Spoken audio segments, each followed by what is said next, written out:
सृजनचा हा चौथा वर्धापन दिन आहे। सृजनचे कार्य आपल्या सगळ्यांनाच ठाऊक आहे।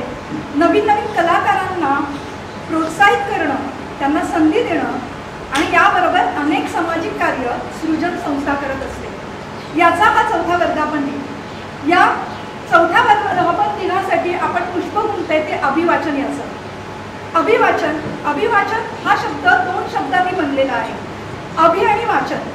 म्हणजे आपण जे वाचन करतो त्याला वाचिक अभिनयाची जोड देणं म्हणजे अभिवाचन। म्हणजे आपल्या आवाजातील चढ उतार यांनी आपलं वाचन आपण उठावदार करू शकतो।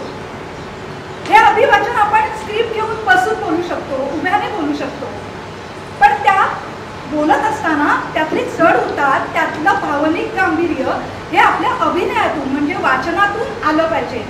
खरं तर वाचिक अभिवाचन हे अगदी आकाशवाणीत सुद्धा अनेक कार्य अभिवाचनाने होतात। म्हणजे जशा मालिका असतात तशा आकाशवाणीचे जे काम करणारे लोक आहेत ते सुद्धा पुस्तकाचं वाचन हे अभिवाचन या पद्धतीने करत असतात, जे मालिकासारखं होतं। कुठलंही एक पुस्तक घ्यायचं आणि त्यातलं रोज एक पान दोन पान असं वाचन लोकांसाठी करायचं, हे अभिवाचन असतं। आपण आता सामसूम या नाटकाचं अभिवाचन ऐकणार आहोत। सामसूमच्या कलाकारांचं आपण जोरदार टाळ्यांच्या गजराने स्वागत करतो।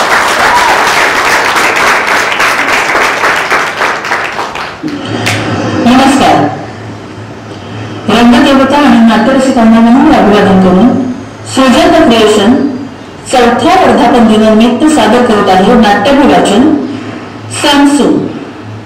लेखक चंद प्र देशपांडे, दिग्दर्शक स्मिता पोपनीस, ध्वनी संयोजन निनाद चिटणीस, छायाचित्रण प्रथमेश, कलाकार निनाद चिटणीस, वैशाली पाटील, अर्चना पाटील, सतीश देवकोळे, ध्रुव पगारे। विशेष आभार राजेश देशपांडे। सादर करीत आहोत नाट्याभिवाचन सामसूम। अर्धगोलाकार दिवाणखाना, समोर दोन खिडक्या, मध्ये दरवाजा, उजव्या हाताला दोन दार, मागचे दार दवाखान्याकडे जाणारे आणि पुढचे स्टडी रूमकडे जाणारे, डाव्या हाताला तसेच दोन दार, मागचे बेडरूमकडे जाणारे आणि पुढचे स्वयंपाकघराकडे जाणारे। दार खिडक्यांना गावठी पडदे, पुरेसे फर्निचर, फुलदाणी, ताजी फुलं। पडदा उघडतो तेव्हा डॉक्टर अरविंद दिवाणखान्यातील टेबलावरची पुस्तके उचलून स्टडीकडे घेऊन जातात। समोरच्या दारातून मिठू म्हणजेच नोकर हा दोन हातात दोन भरलेल्या बादल्या घेऊन येतो आणि स्वयंपाकघराकडे जातो। बेडरूम मध्ये डॉक्टर सुनेत्रा बाहेर येते आणि बसते। मिठू रिकाम्या बादल्या घेऊन स्वयंपाकघरात येतो आणि समोरच्या दारातून बाहेर जातो। स्टडीतून डॉक्टर अरविंद बाहेर येतो। आदल्या दिवशीचं वर्तमानपत्र इथं दुसऱ्या दिवशी दुपारी मिळणार। अरे असं म्हणण्यापेक्षा आपलं कॅलेंडर जर एक दिवस मागे लावून ऍडजस्ट करून घेतलंस तर काय होईल? चालेल म्हणा, पण माणूस सवयींचा गुलाम असतो हेच खरं। आणि आपण निर्णय घेतले तेव्हा नव्या सवयींची गुलामगिरी पत्करावी लागेल हे माहित होतच ना आपल्याला। बोरचं पाणी, भन्नाट वारा, कडक ऊन आणि बाकी सगळी सामसूम। त्यापेक्षा शांतता म्हण ना। सामसूम काय? इथं काय गुन्हेगारी किंवा भुताटकी आहे का? अगं निसर्गाचा एवढा प्रचंड रेफरन्स वाटतो ना इथं जगण्याला की माणसं इथं जवळपास नसल्यासारखी जातात अशी सांगतो। बरं, वापरतोच शब्द। इथं कोणी पेशंट आला तरी तो आभाळातनं देवानं पाठवल्यासारखं वाटतं। हे पडदे बदलायला हवेत बाबा, कसलं पडपडीत वाटतंय सारखं।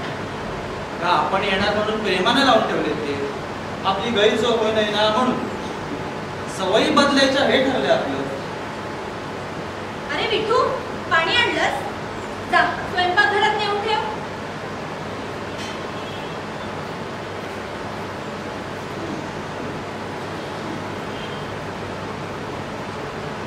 परिस्थितीमुळेच असेल ना. मिठू, पाणी झाल्यावर झालं ना पाणी? समोरचा दरवाजा ना फारसा वापरूच नाही. म्हणजे इथल्या माणसांशी संबंध थ्रू दवाखानाच फक्त? अच्छा, जरा अंतर राख. निदान सुरुवातीला तर पुढचं आपोआप काही गोष्टी ऍडजस्ट होत जातील, तसे जातील. हे पण मला मस्त फ्रेश वाटतंय हा इथं. बरीच वर्ष राहिल्यावरही सारखं असंच फ्रेश वाटतंय की सध्या एक नवा बदल आहे म्हणून वाटतंय. हे अर्थात सावकाशनं कळेलच. हे पण आता फ्रेश वाटतंय तर वाटू दे ना. कशाला पुढचं हवंय? बदलामुळे फ्रेश वाटत असेल तर मग या सवयीनं बोर होईल. बोरचं पाणी आणि बोर्डम.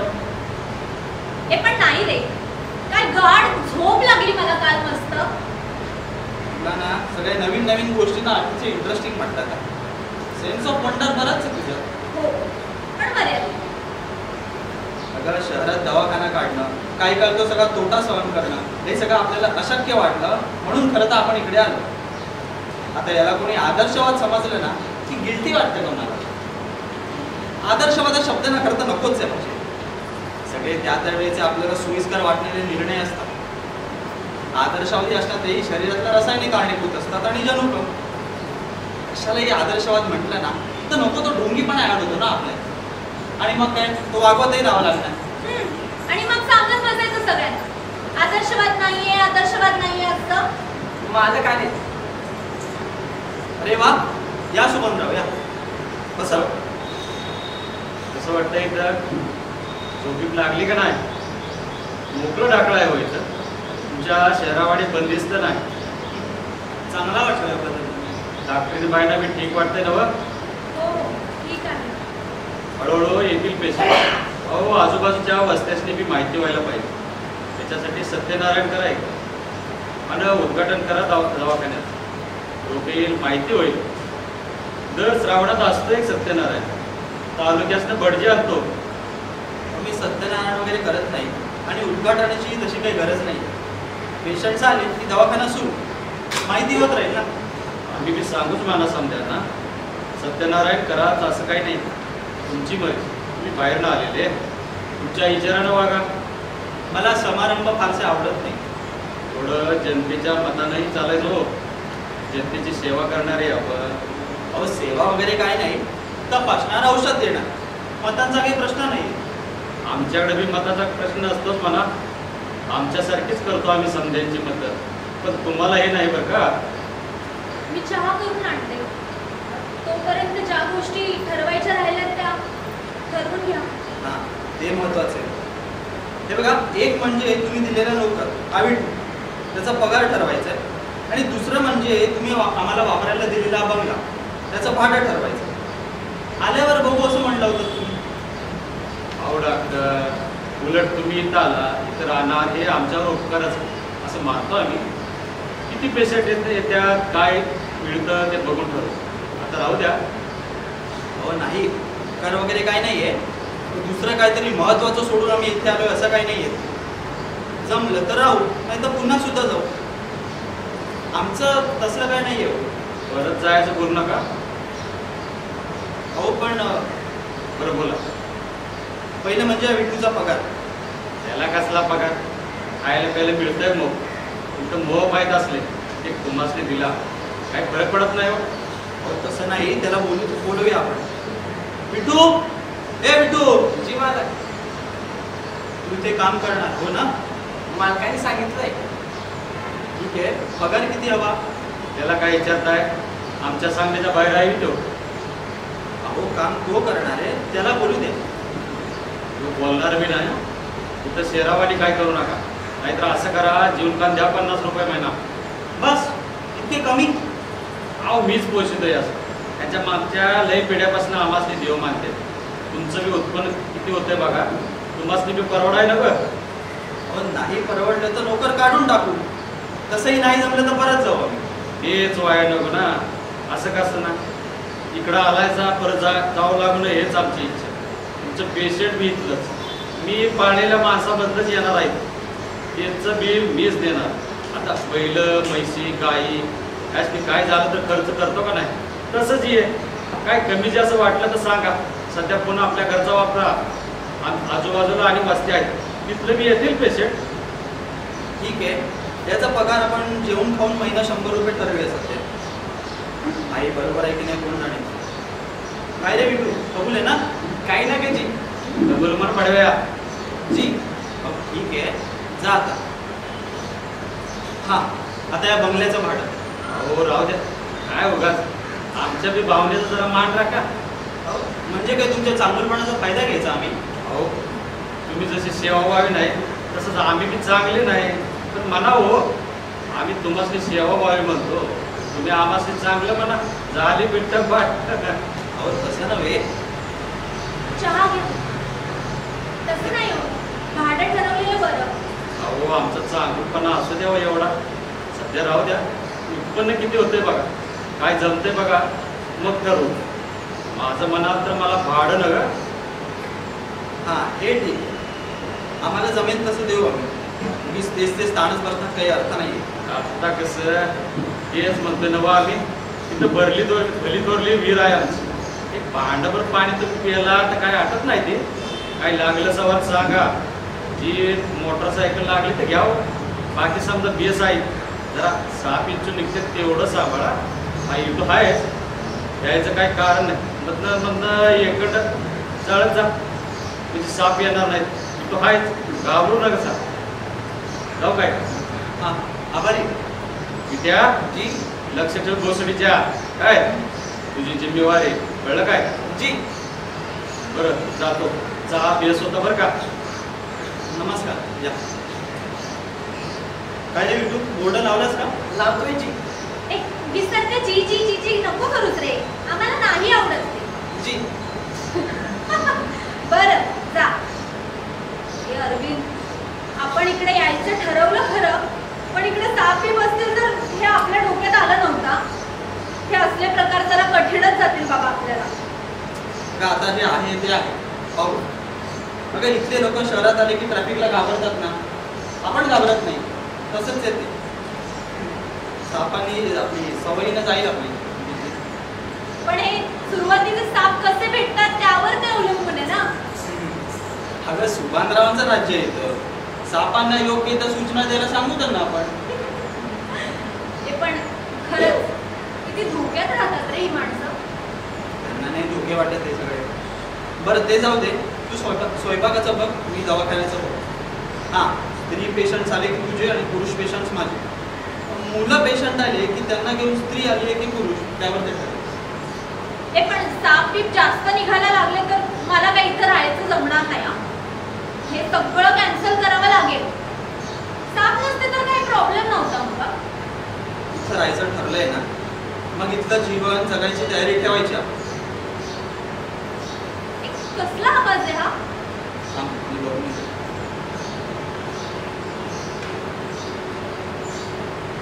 काय झालं बिटूला? धडपडला, दुसरं काय. पायाला लागले बघ त्याच्या. आपला पहिला पेशंट बिटू. हे थांब, मी फर्स्ट एड घेऊन येते. अरे करू दे डॉक्टरांना ड्रेसिंग. तर दवाखाना सुरू करून द्यायचं काम 100 रुपयात केलं बिचाऱ्या. तुमचे दृश्य सुरू होते तेव्हा समोर कोणी नाही. समोरचे दार बंद. स्वयंपाकघरातून सुनेत्रा येते. बस. अरविंद आलास? सुभानराव सांगतायत बरं का आजूबाजूला. ते शेजारच्या वस्तीवरचे प्रतापराव येऊन गेले. ते मोठे जमीनदार आहेत.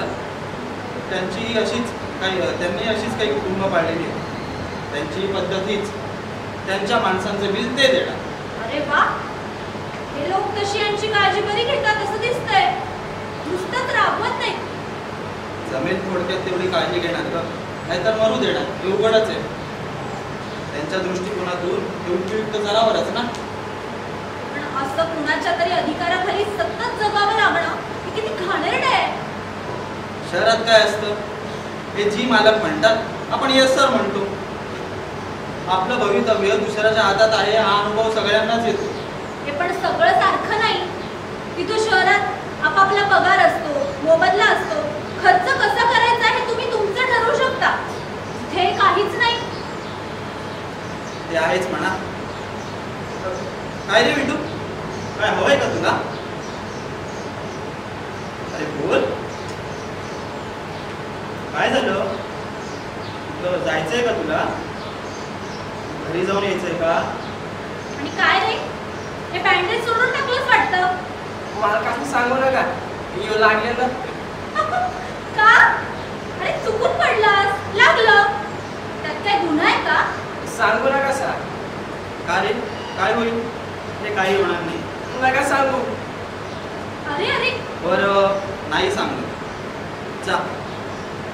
अरे बाबा काळजी करू नकोस. खरं तर नाही, हे बोलायचं आमच्या लक्षातही राहिलं नसतं. असू दे. अरे बाबा रडू नकोस, नाही सांगत, जा आता. अरे नाही म्हणजे नाही, सांगायचं नाही, ठरलंय, पक्क आहे. अरे तू चिंता मत करो यार, जा, हम चुप रहेंगे. अरे वेडा आहेस का रे तू? काही नाही, रडू नकोस हा. डोळे पुस. गेला बाई एकदाचा. फारच घाबरत माणसं जगतात बाबा इथली. शी. दुसऱ्या कसल्या जगण्याची शक्यता माहितीच नाही येत यांना. मला तर असं कळलंय की या लोकांनी इथून 40-50 किलोमीटरवरचं गावही पाहिलं नाही. काय म्हणतोस? खरं आहे हे? अर्थात हा, अर्थात पोलीस गावं पाहून तरी माणसाचं काय भलं होतं तेही तपासावंच लागेल. म्हणजे रोजगाराच्या दुसऱ्या काही संधी आहेत का? यांच्यासारखे दुसरे मजूर कसे जगतात यांना काही माहिती नाही. समोर आले तेवढंच सत्य.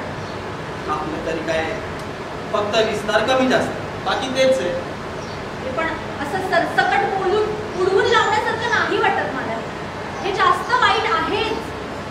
तुला सेंटिमेंटल व्हायचंय का? नाही, मी त्याच्या आड येणार नाही, एन्जॉय. काय बोलतोयस तू हे अरविंद? अरे मग तुला माणसांच्या जगण्याचे हजार असे प्रकार असतील. आपण भावनिक होऊन काय करणार आहे? अरे मालक पाहतील म्हणून त्यांना ड्रेसिंग काढून टाकलं. हे पाहूनही भावनिक व्हायचं नाही. माझं म्हणणं याला काही अर्थ नाही आहे. अगं आपल्या आयुष्याकडे पाहूनही दुसऱ्या काहींच्या डोळ्यात पाणी येऊ शकेल. बिचारे कुठल्या जगाच्या कोपऱ्यात जाऊन पडले असं वाटतं नाही. कुणालाच कोणाबद्दल काहीच वाटायची गरज नाही. हे काही तत्वज्ञान होऊ शकत नाही ना. मानवी भावभावनांचं महत्व आहेच, नाहीतर जगणं कसलं ते. आपले स्वतःचे हजार प्रॉब्लेम्स आहेत. ते असणारच रे. जाऊ दे ग, चल. तसं नाही रे, आपापल्या अप्रोचचा प्रश्न आहे. हा पण ते झालं ना, होऊन गेलं ते. खूप वेळ झाला त्याला. पण माणसं नुसतीच स्वार्थानं जगत नाही, काही मूल्यही असतात त्याला. असतात मान्य आहे, पण बास आता. मालक. काय रे, तुम्ही आले का? जी. चला, पेशंट सुरू झाले. अरे विटू, माझ्या मागे मागे कुठे येतोयस तू? थांब इथेच. मी पण इथेच थांबते. तांदूळ निवडत बसल्यात. काय नाही विटू, काय झालं? तपासताना बघत उभं राहू नको म्हणले मला. बरं ठीक आहे, बस मग इथेच. बस ना. अरे जमिनीवर नको, खुर्चीवर बस. हा नग. तू अंगठे वाचून आहेस म्हणे. शाळेत गेला नाहीस कधी? जी. शाळा माहितीये का? लिहायला वाचायला शिकवतात ती शाळा. जी. अरे पाटी, पेन्सिल, वही, पुस्तकं. अरे असं बघतोस काय? बरं काय येतं तुला? सांग बरं. शेतातलं काम येतं? होय. सिनेमा बघितलायस का कधी? जी. बरं तालुक्याचं गाव तरी? अरे असं बघतोयस काय? बरं जाऊ. बाहेरचं कुणी येतं का इकडे? उस्मान येतोया, मालकाकडे बसतोया. आणखी कुणी? जनावरांचं डॉक्टर. बरं. मानवी हक्क म्हणजे काय? न्याय म्हणजे काय? नाही येत मला. रडू नकोस रे. नको रडू नकोस. बरं समज मी तुला आता 50 रुपये दिले तर काय करशील? नाही समजत? पैसे दिले तर? पैसा? मालक पैसे देत नाही. पैसे मग तुम्ही कपडे कसे आणता? खाता कसं? मालक देतात जी. दिल्यावर आणि बाहेर कुठे जायचंच नसल्यावर पैसे करायचेच तरी काय म्हणा तुम्हाला? वय जी. तू वेडा आहेस का रे? नाही जी. बरं मग आम्ही तुला जो पगार द्यायचं ठरवलंय दरमहा, खाऊन पिऊन 100 रुपये, त्या पैशाचं काय करणार? मालकासनी देणार जी. काय? मालकांना देणार तुझे पैसे? वय जी. ए तू बाहेर जा बरं तिकडे चल. पिठू, अरे हळू जा, जपून जा. पडतोय नुसता. अरे अरविंद, हे पगार ठरवणं वगैरे झालं ना, ते सगळं नाटक होतं. म्हणजे अरे पिठू त्याचा पगार सुमाररावांकडेच देणार आहे. हे लोक इथं काय आपली लहान मुलांसारखी समजूत घालतायत की काय? काय झालं? तू ना सध्या एक ठरव, सारखं असं चकित बसत नाही व्हायचं. हळूहळू इथलं एकूण वातावरण, एकमेकांचा संबंध हे लक्षात येत राहील आणि हे सगळं वेगळंच असणार आहे याची कल्पनाही आहे आपल्याला. बरं ठीक आहे. कसला पेशंट होता? वयस्कर माणूस होता. Amoebic dysentery. इथं निरुपयोगी झालेल्या म्हाताऱ्या माणसांनाही फुकट पोचलं जाते हे लक्षात घे. ते म्हणत अरविंद स्टडीकडे जातो. सुनेत्रा एकटी बसतो. ते दृश्य संपलं. दृश्य सुरू होते तेव्हा काही दिवस उलटून गेलेले आहेत. संध्याकाळची वेळ. काही क्षणात विठू भाजी पिशवी घेऊन येतो आणि स्वयंपाक घराकडे जातो. ती पिशवी आत ठेवून बाहेर येतो. क्षणाभराने घरात टेप रेकॉर्डर हातात घेऊन सुनेत्रा बाहेर येतो. तिच्या दुसऱ्या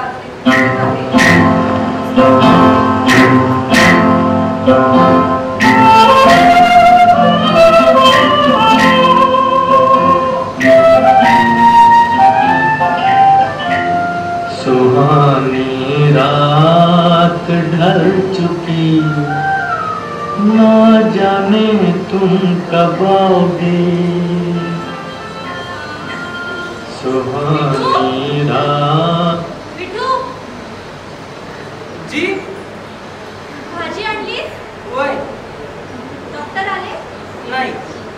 मग तिकडे काय करतोय? काही नाही जी. बस इथे गाणं ऐक. तोपर्यंत मी येते. बाहेर वाळत टाकलेले कपडे घेऊन येते. मी आणतो जी. नको, तू बस इथे. मी जाऊन ये. विठू विठू विठू लवकर ये. आलो जी. विठू लवकर ये. उडी मारा जी. पाया पडा.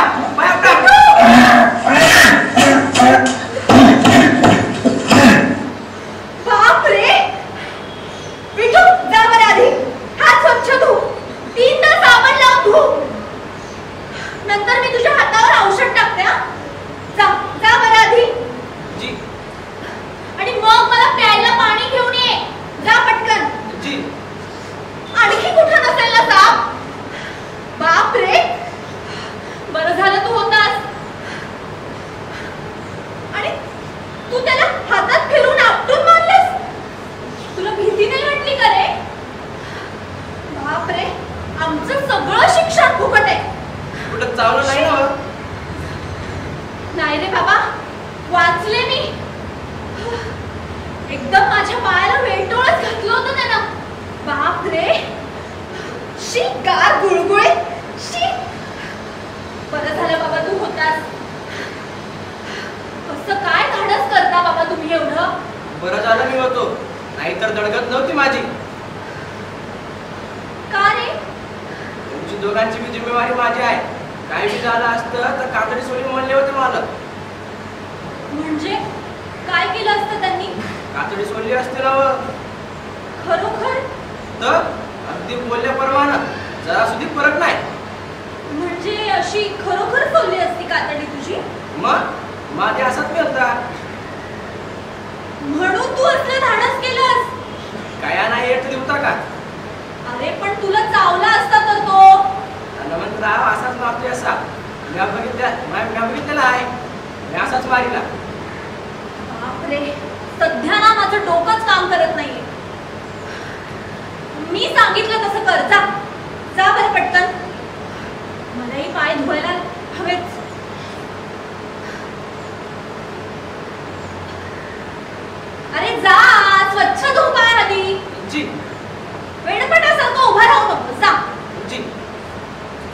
शेजारच्या वस्तीवर ते काय ग, काय झालं?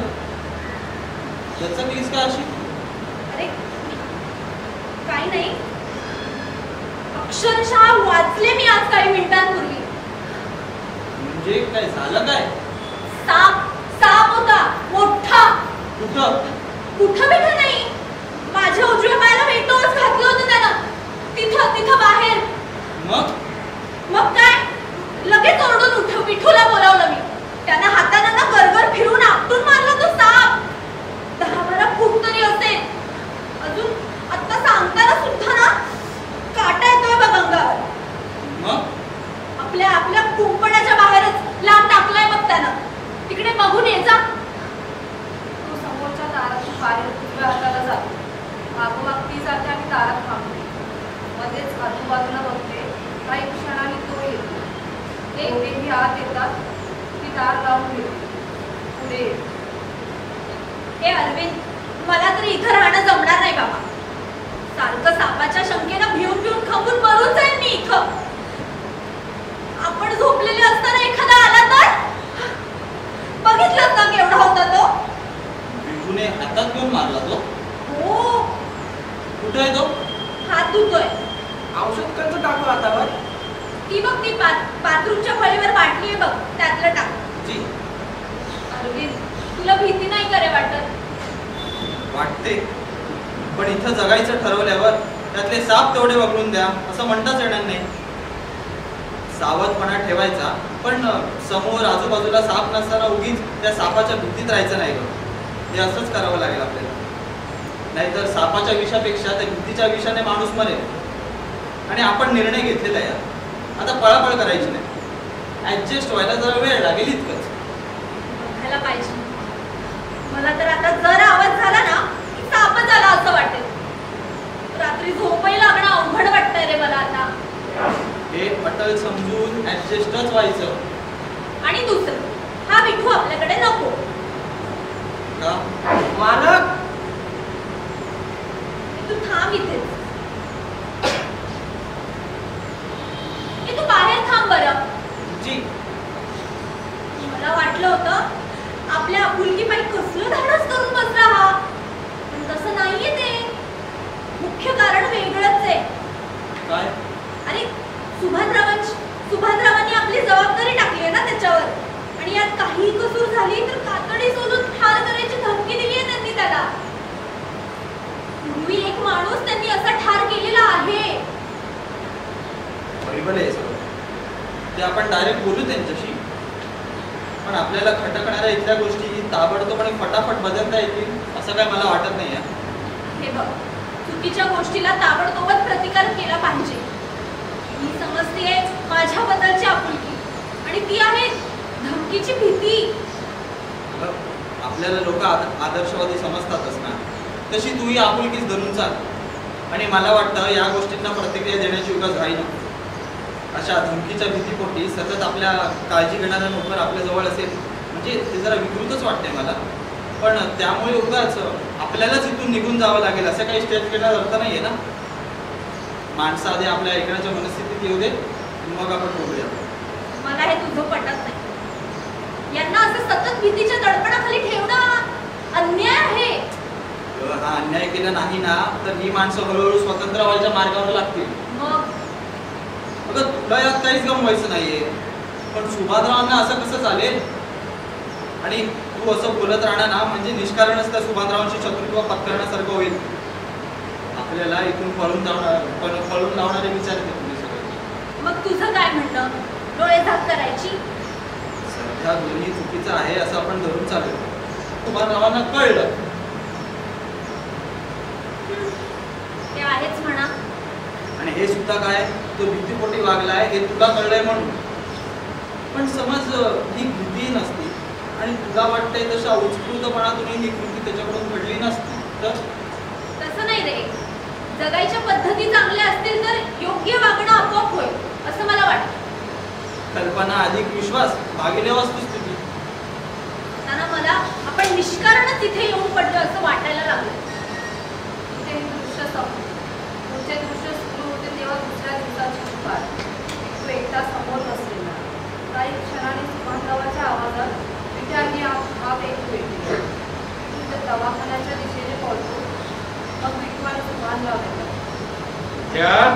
जी कुठे गेलेत?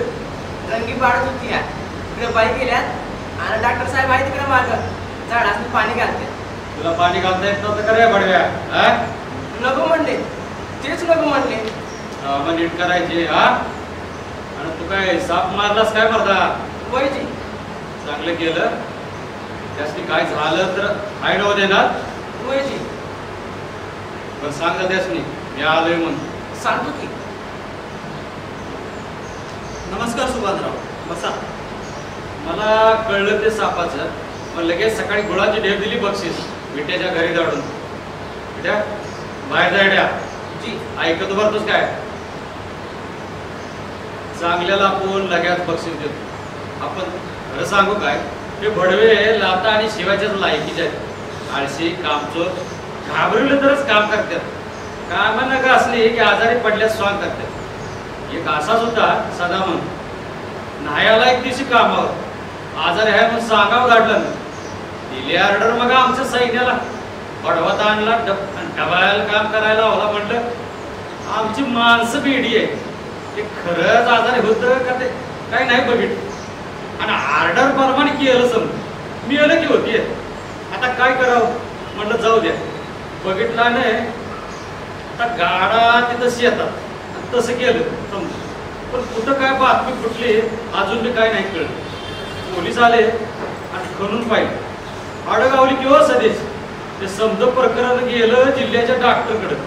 त्याची फी दिली, फुलं बघितलं आणि मग दिला एक रिपोर्ट. आड बैलाची होती म्हणून. ती माणसं कशी हरामी असते तो त्याला बी ठाऊ होतं.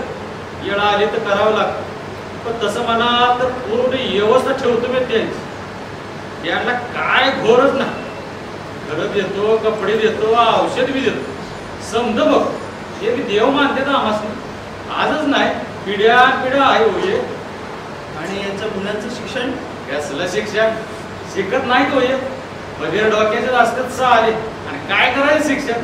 आमच्या क्षेत्राखाली मस्त राहते ती. अच्छा म्हातारी पत्रे आहे बाप, लहान पोर समजी जिम्मेदारी आमची. आता एक आहे यासनी शिकून शहाणं करावं, अतिशहाणं करावं, आपलेच धंदे बंद पाडावं, पायावर धोंड आणून घ्यावं का आणि पुढं कुठं देशोधडी लागावं. आम्ही प्रयत्न करत नाही का करावा. आणि काय आहे ते वाईट मस्त जागतेत की. नमस्कार. नमस्कार. तुम्ही शिकलेली माणसे तुम्हाला वाटणार आहे. अहो वाटणार म्हणजे विचित्र वाटतं हो हे सगळं. वाटणार तुमचं चुकीचं बी नाही, चुकीचं नाहीये. पण इथं राहा, इथले लोक बघा लय वेगळी माणसं असतात. नुसतं विचार करू नका सांग. सगळ्यांचे वेगवेगळ्या प्रकार तर असणारच म्हणा, पण त्यातल्या त्यात सुखावं काय होईल ते बघायचं. हे महत्वाचं आहे, हे पाहिजेच. होणार काय पण आम्ही नाही तर आमच्या जागी दुसरा कोणी येईल. अजून काय पण उद्या होईल तेव्हा ते सापाचं कळलं म्हटलं विचारपूस करावी. एकड जाळा करा काय घेऊ नका. साप जाऊन किती लोक मारते तिथं कधी तरी एखादा. तसं काय नाही, सावधराव म्हणजे झालं. हा इट्या कुठे गेला? इट्या जी महाराज. नीट लक्ष ठेव पडव्या नाहीतर जी. अच्छा चलतो मी, जरा गडबडीत आहे. नमस्कार. नमस्कार. काय म्हणत होते? तर त्यांचं म्हणणं की यांना मिळतंय ते जीवन योग्य आहे आणि त्यांची सगळी काळजी घेतली जाते म्हणे. त्या माणसांच्या सुधारणा घडवून मी म्हणजे ते माझं नुकसान का करून घेऊ असा त्यांचा प्रश्न आहे. आणि इथले लोक त्यांना देव मानतात ग, देव. तुला काय वाटतं आपल्याला असं त्रयस्तासारखं बेफिकीर राहता येईल?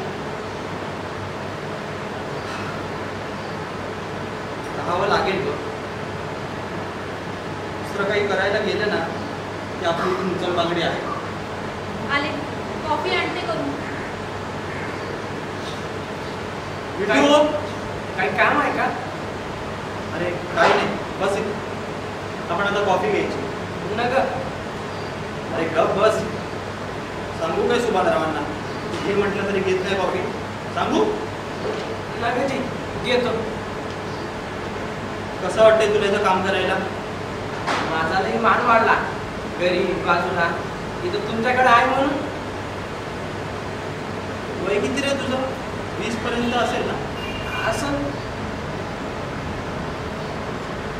किंवा तिने कॉफी आणली, घे तू एक. हे नाही. घेतो. नाही. अरे मग लग्न बिग्न कधी करणार? तरी नाही मार्काने महिन्यानंतर होईल म्हणत्या. असं तुम्ही नाही ठरवत? नाही, मुलगी कुठली आहे? इथलीच वस्तीवरची आहे. बरं आहे मग. मग फावल्या वेळात डोक्यात तिचाच विचार असेल. हा, भेटतोस की नाही तिला मधनं मधनं? नाही. तरीच काय विचारतोस रे तू? अजून कधी बोलणार नाहीस का रे तू तिच्याशी? नाही जी.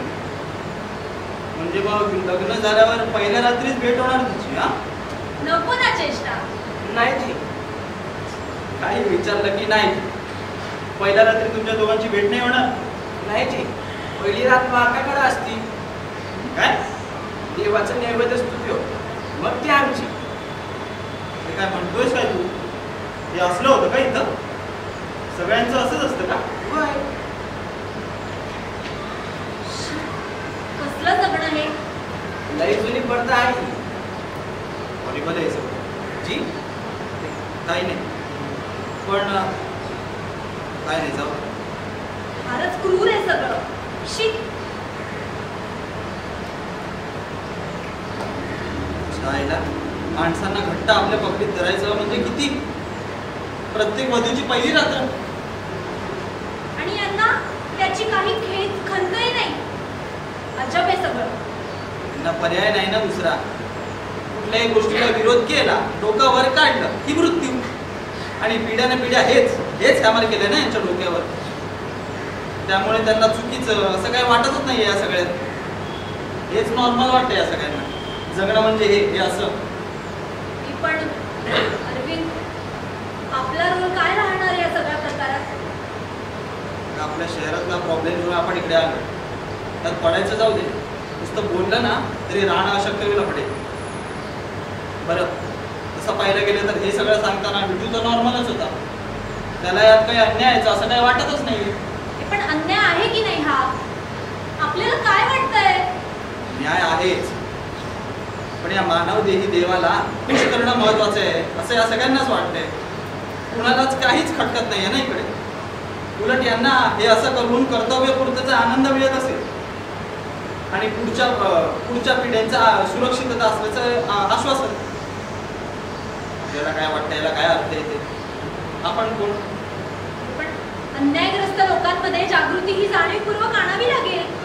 त्यांना कळत नसेल तर ते समजावून द्यावं लागेल. माणसातले त्यातल्या त्यात जे काही प्रगत गट असतील त्यांना त्यांच्या न्यायाच्या कल्पना बरोबर धराव्या लागतील. तसं तर कितीतरी ठिकाणी अन्याय वाटत असून आपण गप्पा राहतो. आपण स्वतःही अन्यायग्रस्त आहोत. शहरात राहू शकलेले सगळे डॉक्टर आपल्यापेक्षा श्रेष्ठ आहेत असं काही नाही. आणि कायद्याच्या न्यायाचं म्हणावं ना तर तिथेही जजचं मन सांभाळण्याचं महत्व असतं. अरे पण न्याय आणि अन्याय या शब्दांना अर्थ आहेच ना काहीतरी. एकटा कोण जगू शकतो? एकमेकांचा विचार करणं म्हणजेच न्याय. जाऊ देतो ते सगळं. आपल्या परिस्थितीमुळे आपण काही अन्याय सहन करतो आणि त्यांच्या परिस्थितीमुळे ते काही अन्याय सहन करतो. आणि हे सगळ्यांना समजतं. अन्याय दिसला की आपलं चौटाळणं, धावून जाणं हे जर खरं असतं ना तर सगळीकडे ना सारखी धावत चाललेली माणसं दिसली असती. न्याय म्हणजे काय, याला संपूर्ण मानव जातीचं एकच उत्तर असू शकेल का? असं व्हायला ना माणसं वेगवेगळी असली ना तरी त्यांची मनं एक असावी लागतात. पण मग अन्यायाचा प्रश्नच येणार नाही. ते काहीच नाही माझं म्हणणं. आपल्याला जो अन्याय वाटतो तिथं आपली भूमिका काय एवढंच माझं म्हणणं. आपण आपल्यावर होणारा अन्याय का सहन करतो या प्रश्नाचं जे उत्तर असेल ना त्यात सुद्धा तुझं उत्तर सापडेल. आपल्या मनाच्या स्वभावाच्या बाहेर असं कोण काय करू शकतं का? मग आपली काहीच जबाबदारी नाही. माझे फायदे तोटे मला जे जसे समजतील तसं मी वागणार. मग मी तुला एक अपराधी समजू. हा, आणि तू हे असं करणार म्हणजे माझ्यावर मी झालेला एक अन्याय समजणार. अरे सगळंच बरोबर असं कसं असू शकेल? मला वाटतं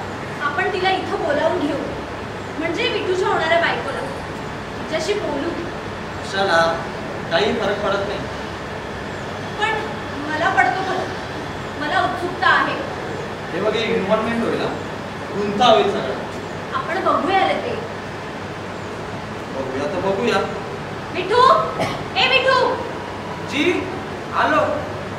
जी ए मिठू, तू तर तिला भेटत नाहीस, बरोबर ना? पण तिला आमचा एक निरोप द्यायचा असला तर? तुमचं काम तर करावं लागेल. आम्हाला ना तिला बघायचंय, म्हणून आम्ही तिला बोलवलंय म्हणून सांगशील? जी येईल ना ती? जी जा मग. जी. अरविंद, घाबरतोस तू? कशाला? या फंदात पडायला? तसा कुठे काय प्रश्न येतोय? आपली इतका उत्सुकता समजून घेतली जाईल. म्हणजे या पद्धतीनं आहे तुझं? कुणीही स्वतःला हुशार समजू नये. कुणीही कधीही कोलमडून पडू शकतो. म्हणजे मी? तूही किंवा मी. हे जरी असलं तरी बरोबर काय आहे आपल्याला कळेल हा विश्वास हवाच ना. पण नुसती उत्सुकता एवढंच आहे, ठीक आहे. आणि हे असं मला वाटतं बरं, आपण कुणीतरी दुसऱ्याचं भलं करणारे आहोत असं वार आपल्या डोक्यात जाऊ नये. आधीच काही ठरवून ठेवायची आवश्यकता नाही. याचा अर्थ असा आहे की ती दिसते कशी, बोलते कशी, यावर आपली सहानुभूतीचं प्रमाण ठरेल. आपण ते बघू.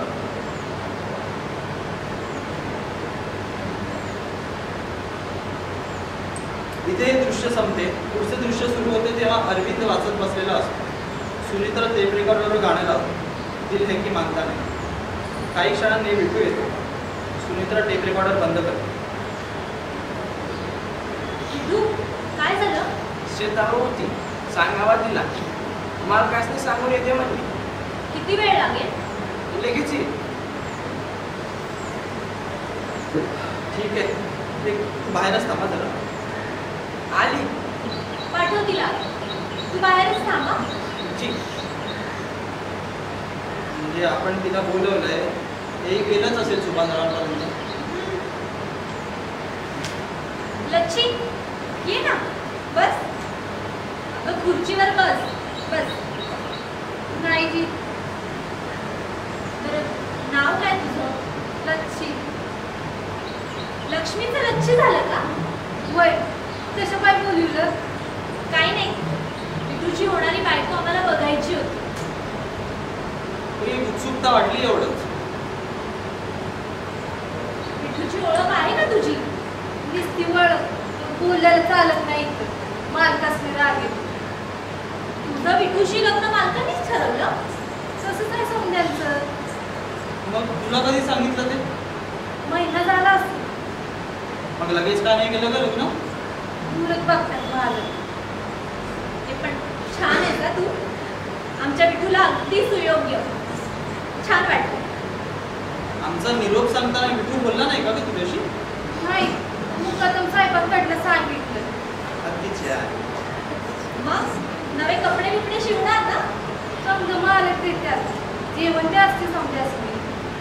मग काम बंद का त्या दिवशी? वय तर दारू असते का दारू? नाही, एरवी कधीतरी देतात मालक. तंबाखू पिढ्यांना रोज मिळतात. बायकांना पण? वय पण पहिलं म्हणून झालं बिघड नाही. आणि पुरुषांना म्हणजे बापे लोकांना? ते असलं तसं काय नाही. मग विठूचं पुरतं आहे हे सगळं. त्यांना विचारलं पाहिजे. विठू ओढतो का बिड्या? तंबाखू खातो का? मग लग्नानंतर तू विठूच्या घरी जाणार तर? हा, तो येणार आहे तुझ्या घरी?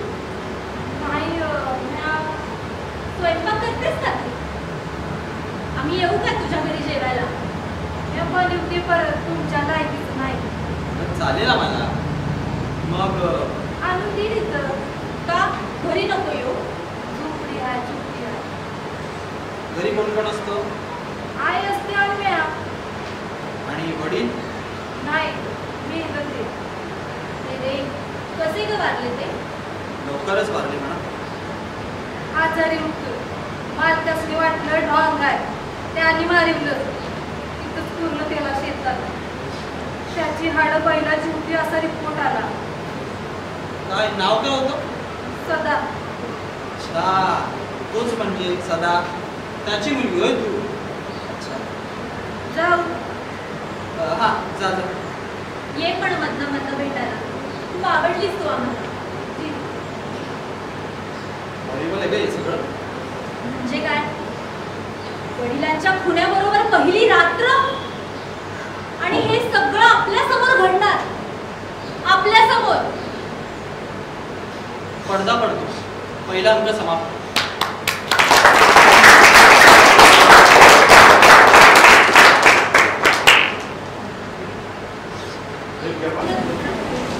पडदा उघडतो तेव्हा विठू 2 हातात 2 भरलेल्या बादल्या घेऊन समोरून येतो आणि स्वयंपाकघराकडे जातो.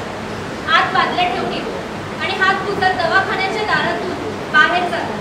सकाळची वेळ. अरविंद आंघोळ झालेला डाव्या बाजूने येतो. आरशात पाहून भांग पाडतो. उजव्या बाजूने दवाखान्याच्या दारातून सुदेत राहतो. टावेलने हात पुसल्या. सरळ सरळ मलेरिया आहे आणि हे लोक गंडेदोरी करतायत. यांच्यातलाच एक जण असे दोरे मंजूर देतो. हे बघ, हे जरा आपण सुधारणा करायला हरकत नाही असं क्षेत्र आहे. आता मी एक पेशंट तपासत असताना लच्छी आली होती बाहेर. उभी होती थोडा वेळ. माझं काम झाल्यावर बघितलं तर गेलेली होती. तिला काहीतरी बोलायचं असेल आपल्याशी, नाहीतर आली असेल औषधासाठी. पुन्हा येईल बघते. 1-2 दिवसात नाही आली तर बोलावून घेऊ आपण. माझं काय नाही. बोलव ना त्यांना. या म्हणावं. जी. नमस्कार. नमस्कार. नमस्कार. काय कसं काय चाललंय? झाली आहे सुरुवात हळूहळू. तुम्ही लोकांना सांगून ठेवलंय ते बरं केलं. तुमची हरकत नसेल तर वस्तीवरच्या सगळ्यांची एकदा तपासणी करून घ्यावी असं वाटतंय. आमची कसली हरकत हो? हुशार करा. आजूबाजूला आपल्यासारख्या 4-5 वस्ती आहेत. त्यासनी मी सांगून ठेवलंय तुम्ही इथं आल्यामुळं समध्यांची सोय होणार आहे. नीट समजावूस तर आम्ही समधे मिळत तपासणी महिन्यात 3000 तरी चालू करणार आहे. तुमचा मी खर्च आहे हो. जाणं येणं आहे, औषध इंजेक्शन आहे, त्यासाठी ॲडव्हान्स द्यावा असं आम्ही ठरवलेलं आहे. नाही म्हणा, नाही म्हणू नका. व्यवहार आहे येऊ. तुमची बी गैरसोय आहे ना घर. हे घ्या 1000 आहे तर अजून काही लागलं तर सांगा. हां, ठीक आहे. तुम्ही म्हणताय ते बरोबरच आहे. आमच्या तशा काही फार गरजा राहणार नाही आहेत. बघू. आम्ही बी कुठं काही पडू नये हेच आम्ही बघणार. 2-3 मोटरसायकल बी पडून असतात आपल्याकडं. लागली तर घ्या. लागल. आभारी आहे. तुमच्या या आपुलकीमुळेच ना मला वाटतं आम्हाला इथे कसलीच अडचण येणार नाही. चहा करते. अहो राहू द्या. कसा लई जात आलाय सकाळचं. थोडा थोडा पण नको. त्यासाठी पुन्हा ही पेशंट. मग झालं. बसा. इटेची होणारी बायको आलती मला इथं. योजना आमचीच बरं का. कशी वाटली तुम्हासनी? थोडा बरोबर होईल ना? छान आहे. बुजरी आहे जराशी. इथं समजे बुजरेच गावणार तुम्हाला. शेराव आणि मगरूर इथं नाही. साधी गोळी आहे बिचारे. आमच्याकडे सदा म्हणून एक मजूर होता. त्याची ही मुलगी चांगली आहे. आता तिचा बाबा आमच्याकडून म्हणजे आमच्या माणसाकडून म्हणजे घटकावरून आमच्याकडून म्हणा ना का मारला गेला. याचं आम्हाला बी वाईट वाटतं. चूक झाली ती आमची पण झाली. आता त्यातच अडकून बसावं का? एवढा मोठा पसारा कसं कसं चाललं? त्याचे दुःख धरून बसणार का? डोकं बी शहाणी आहेत विचार. त्यासनी बी कळतं काय बी किलबिश नाही कोणाच्या मनात. देव मानतात बाबासनी. देव आजच नवं पिढ्या पिढ्या. आता देव रक्षण बी करतो. काळजी बी घेतो. पण कधी कधी देवाचा कोप बी होणारच. होता का नाही? तेवढं तर चालणारच. तुम्हाला राग येणार नसेल तर एक विचारू का? विचारावं. हे तुम्हाला देव मानतात की घाबरतात? घाबरल्या वगैरे कुठला देव येऊ? आता आम्ही तुमचा आदर करतो. आदवीनं वागतो मात्र. तुमचा कसला येऊ पॉईंट? नाही तसं नाही. शहरात जरा मोकळेपणाने बोलायची सवय असते ना आम्हाला. त्यात कोणाला दुखवायचा हेतू नसतो आमचा. आम्ही बी वावरतो 4 माणसा. विचार विनाकारणच टोकदार नसावा एकमेकांनी धरून प्रगती साधावी असं तर असू द्या. आता तुम्हासनी एक सांग, कळलं बी असं तुम्हासनी, नाहीतर कळलं तिथं कुणाचं बी लगीन झालं की पहिल्या रात्रीला नववधू आमच्याकडे येत मग संसार कर. आजच नव हे पिढ्यान पिढ्या चाललंय. आधी आम्हासनी नैवेद्य असतो. आता तुम्हासनी हे चुकीचं बी वाटतं पर परता आहे. आता ह्याच्यात बी एक सांगण्यासारखं आहे, आमच्या वस्तीवली कुठली बी मुलगी लगीन होईस्तवर कुमारीच असते. तिला आम्ही बी हात लावत नाही आणि कुणाला तशी हिंमत बी करू देत नाही, अशी नीतिमत्ता बी आहे. पण तुम्हासनी हे समजा चुकीचं बी वाटू शकतं. हो, आम्हाला चुकीचंच वाटतंय हे. एकदा एक समाज कार्यकर्ता आलता इथे, एसटीतनं उतरला ना आला, बातमी लागली इथल्या लोकांना. लोकांच्या घरात जाऊन मुलाखती घ्यायला लागला. पहिल्या घरात काय झालं ते आम्हासनी कळालं. तिसऱ्या घरात लाथा बोक्याने तुडवलं लोकांनी त्याला. समजेना त्याच्या इच्छासारखं करायला बघत होता कार्यकर्ता. पण वेगवेगळे विचार तर असणारच ना. जाऊ द्या, इच्छे म्हणायची फारशी आदत नाही आम्हाला. आमचा तुम्हाला उपयोग होईल एवढं बघा. इच्छा निमय न ग चलू का ज्या प्यायला येईल पुन्हा पेशंट शबूद आपला. नमस्कार. हा भयंकर हलकट माणूस वाटतो मला. विचार विनिमय न ग. ऐकलंस ना, काय बरोबर काय चूक ते बोलायचं असेल तर इथं राहता येणार नाही. नैतिक भूमिका घ्यायची वेळ आल्यावरही ती न घेणं हे किती त्रासदायक होईल. त्याचं होते का ते सगळं एवढं आता कसं बसं जमवून आणलंय ते सोडून पुन्हा कुठं आता प्रयत्न करत बसायचं. आणि सगळं बरोबर आहे असं कुठे असणार आहे का? आणि आपण थोडेच जबाबदार होते सगळ्यांना. तर मला वाटतं या विषयावर पहिला संघर्ष ना तुझ्या माझ्यातच होते. माझ्या आजूबाजूच्या माणसाचं जगणं हा माझ्या जगण्याचा भाग नाहीये का? मला बी विचार विनिमय न ग. त्यातनं अमुक एक असंच व्हायला हवं ते मी कोण सांगणार? हा, त्यांचा प्रश्न आहे का शेवटी. मला तर हे पटतच नाही. इथे दृश्य संपते, पुढचे दृश्य सुरू होते तेव्हा विठू समोरच्या खिडकीतून बाहेर पाहत उभा. संध्याकाळची वेळ. काही क्षण नंतर दवाखान्याच्या बाजूला दारावर टकटक होते. विठूचे लक्ष नाही. पुन्हा जरा अधिक जोरात टकटक होते. विठू जातो. 2 क्षणांनी परत येतो. डॉक्टर साहेब. काय रे? लच्छी आली. लच्छी? हा. डॉक्टरांमध्ये तालुक्याला गेलेत म्हणावं. नंतर ये म्हणून सांग तिला. तुम्हाला असं भेटायचं माहिती मला आलंच. आत ये म्हणावं तिला. बसायला सांग. बसाया सांगितलं. ती उभी, तोही गोंधळून उभा. बाहेर जातो, पुन्हा येऊन उभा राहतो. पाय स्थिर राहत नाही. लच्छी स्मित करते. तो स्थिर उभा राहायचा प्रयत्न करतो. अरविंद येतो. बस ग, बस ना. खुर्ची घेत. अगं बस. असं उभं राहिलेलं मला आवडत नाही. विठू खुर्ची दे तिला. जी बस. हा बोल ना. बोल. काही घाबरू नकोस ग. हा, विठू तू बाहेर जा. जी काय लाजतेस काय त्याच्या समोर बोलायला? हा बोल आता. गेला तो बाहेर. मालकास मी सांगेल तो कशाला असं काही करेल?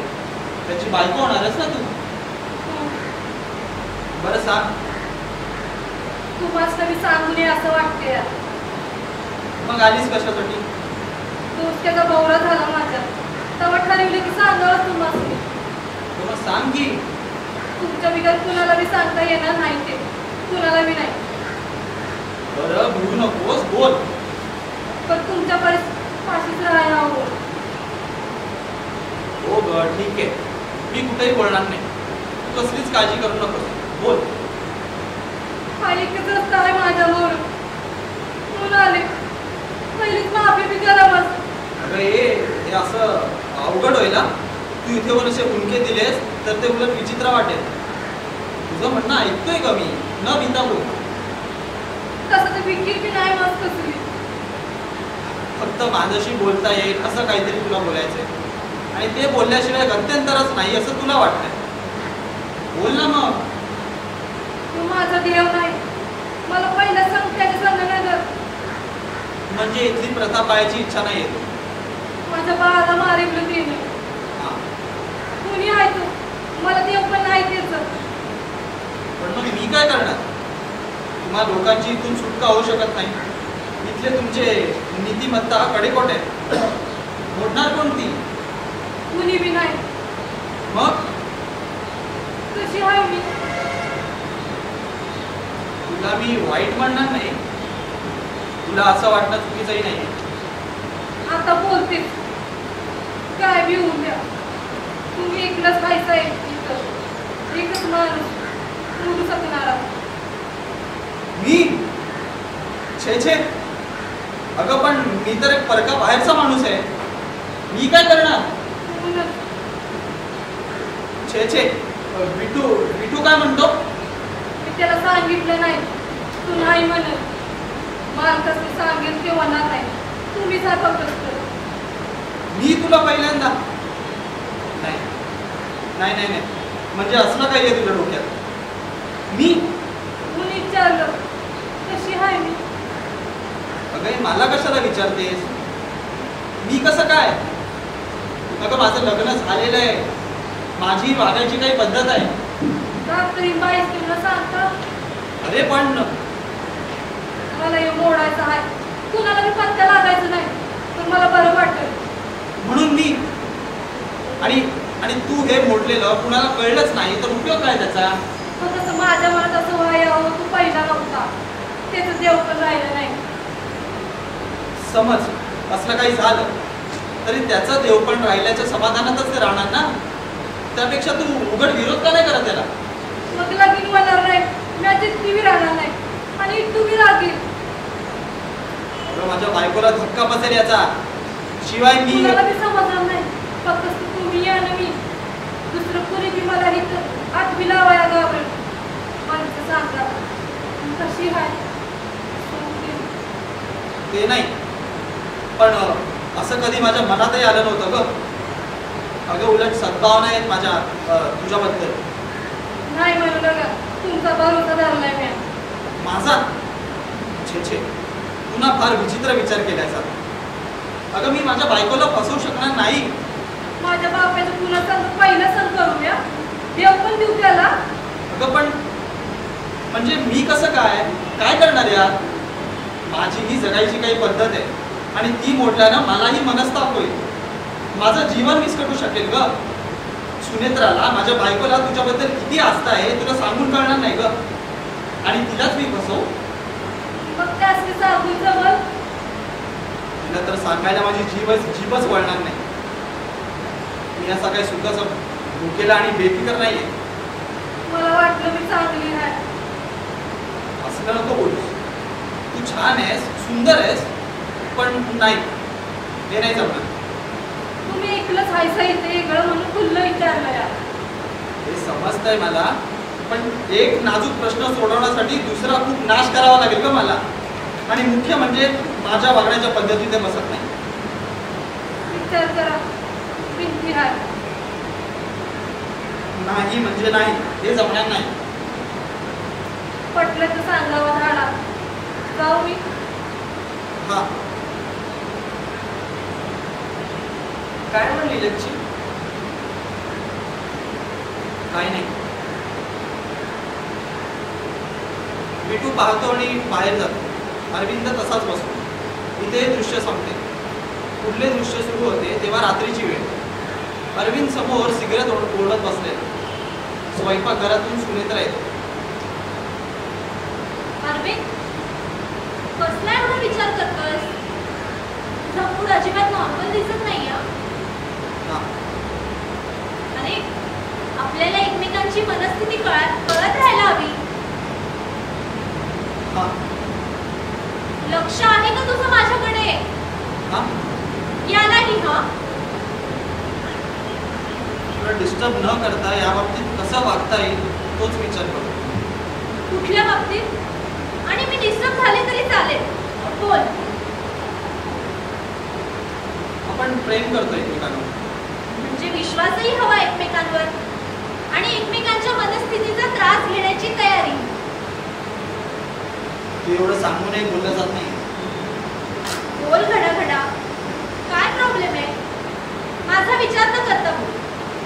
अरे विठू म्हणत होता की लक्ष्य आली होती आणि तुझ्याशी काही बोलत होती. त्यांचं लग्न आठवड्यावर आलंय म्हणे. तिला पहिला संबंध सुभाद्रावांशी नकोय. त्यांचे देवपण मोडायचे तिला. त्यांनी तिच्या वडिलांचा खून करवला ना, म्हणून राग आहे तिच्या मनात.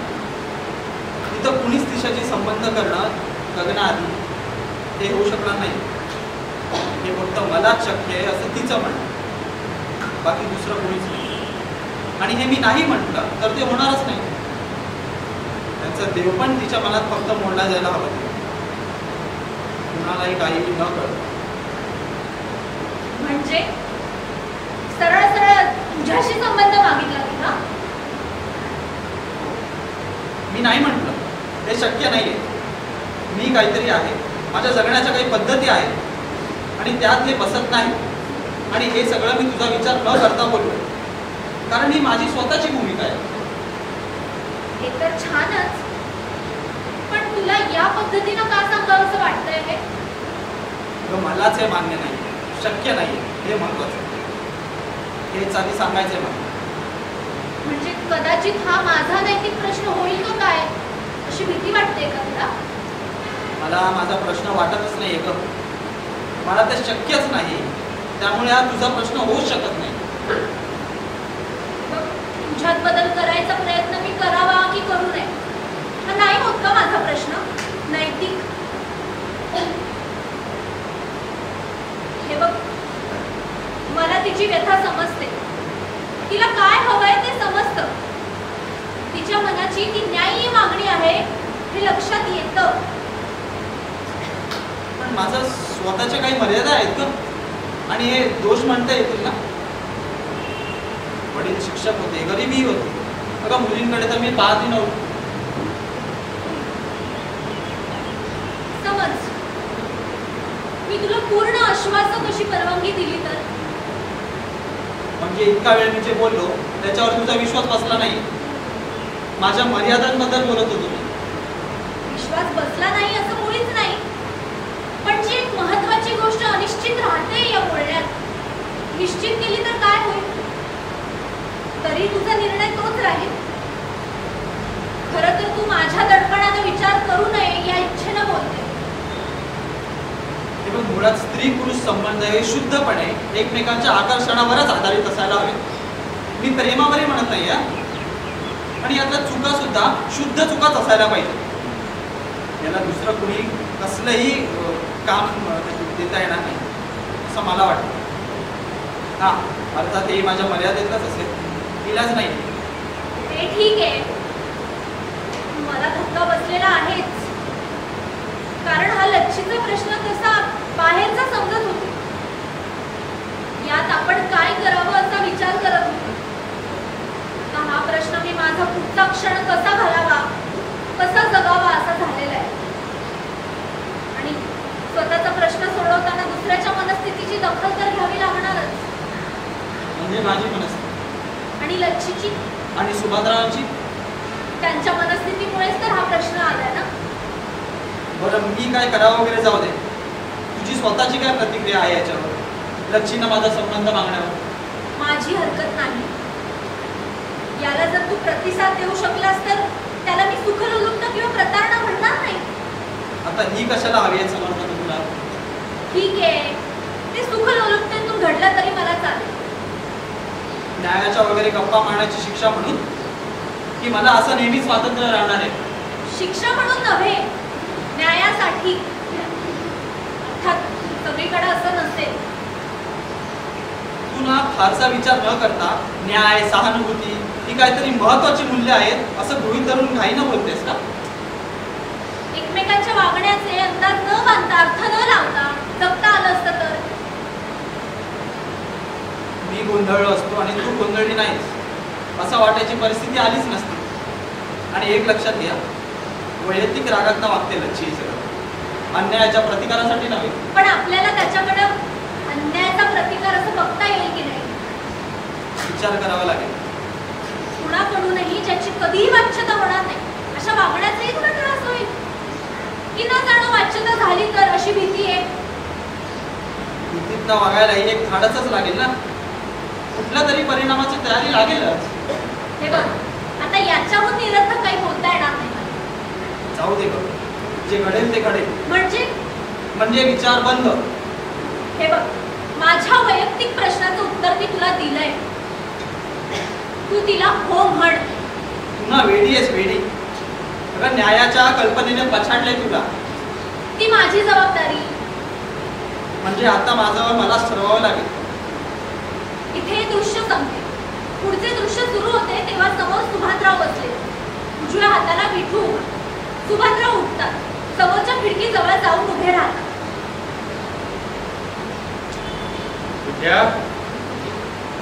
काही तर माझ्यावर वाच ठेवायला उभा आहेस रे बडव्या.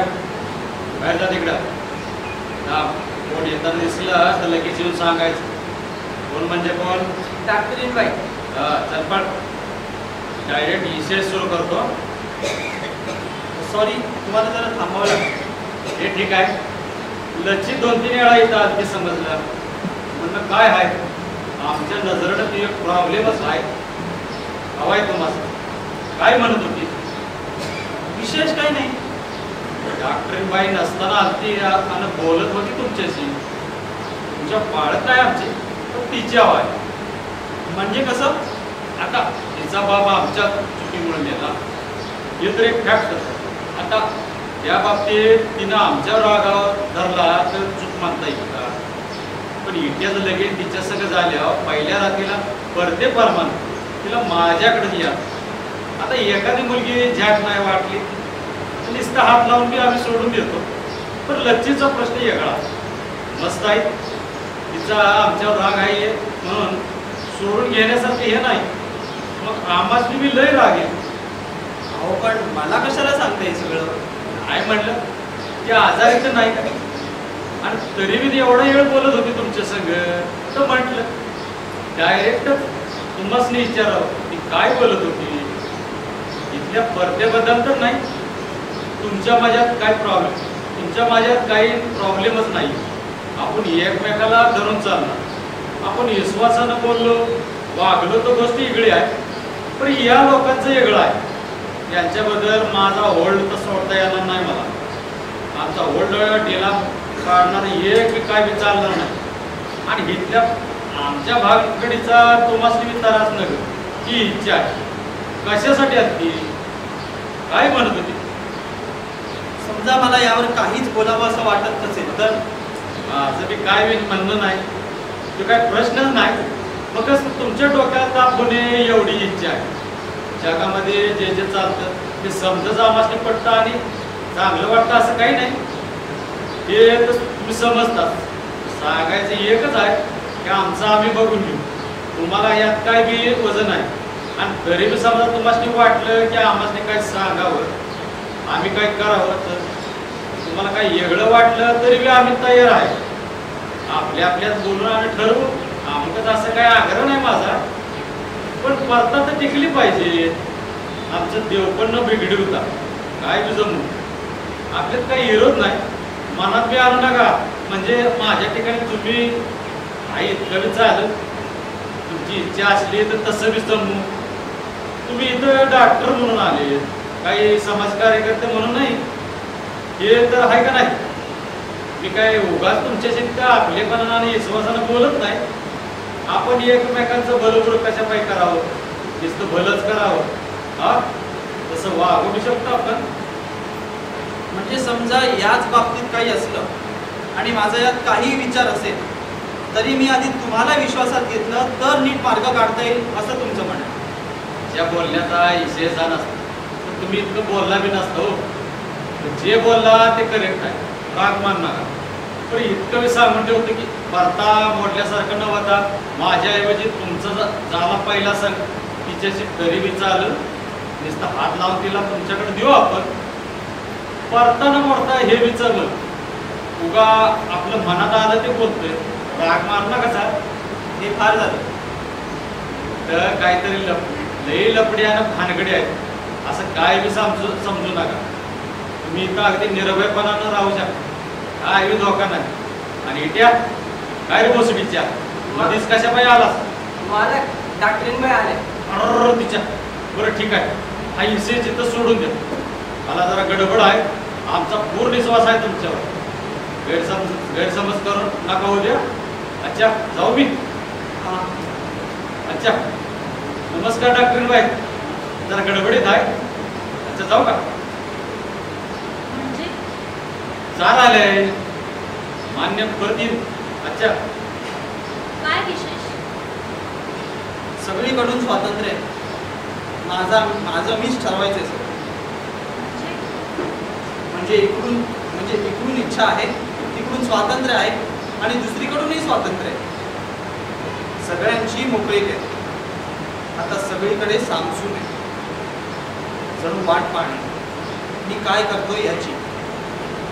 कुठं काही अडथळा नाही, आवाज नाही, फक्त माझ्या कृतीची प्रतीक्षा आहे. आता तेवढंच महत्वाचं आहे.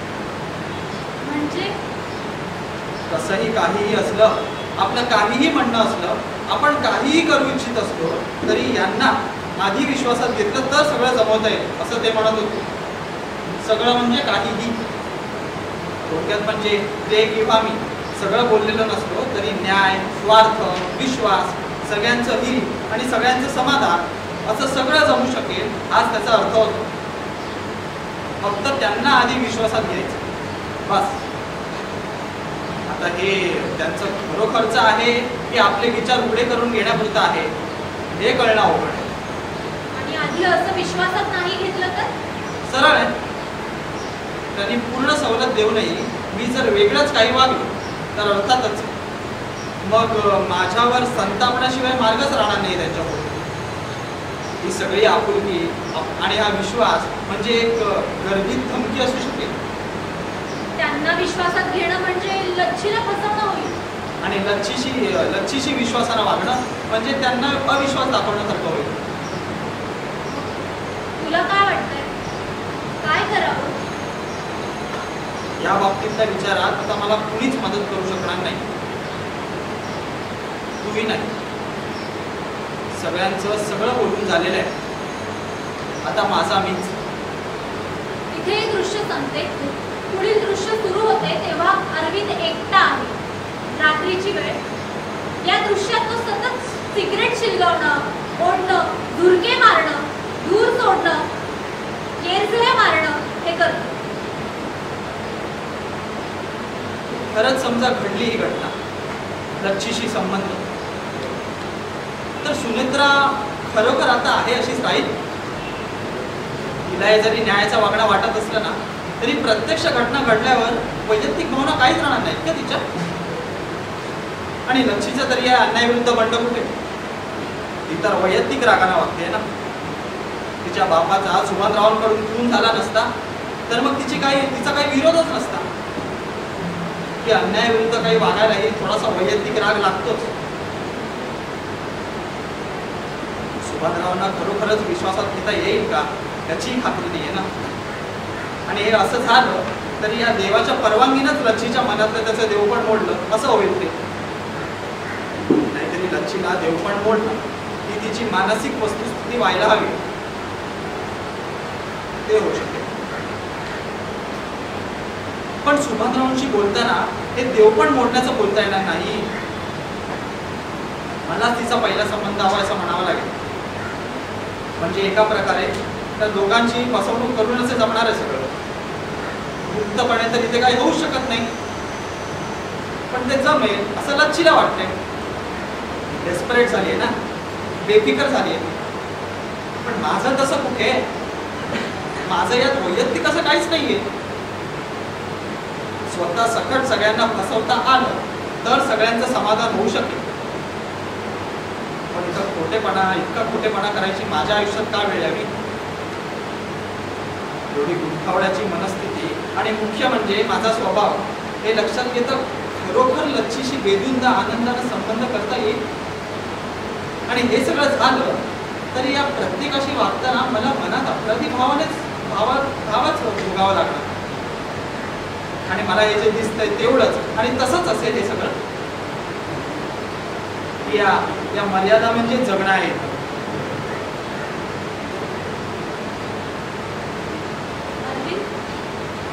अरविंद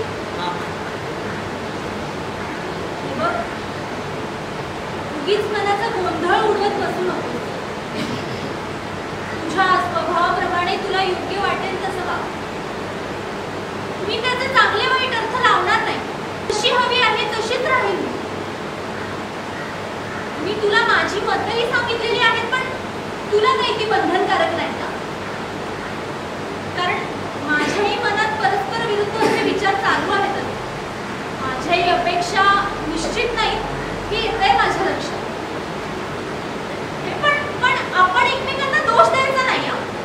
व्यवहार आणि योग्य अयोग्याचे विचार हे सगळं मिसळून तू वागलास तरी चालेल. शुद्ध वागणं असं काही असू शकतं का हे मलाही नाही समजत आहे.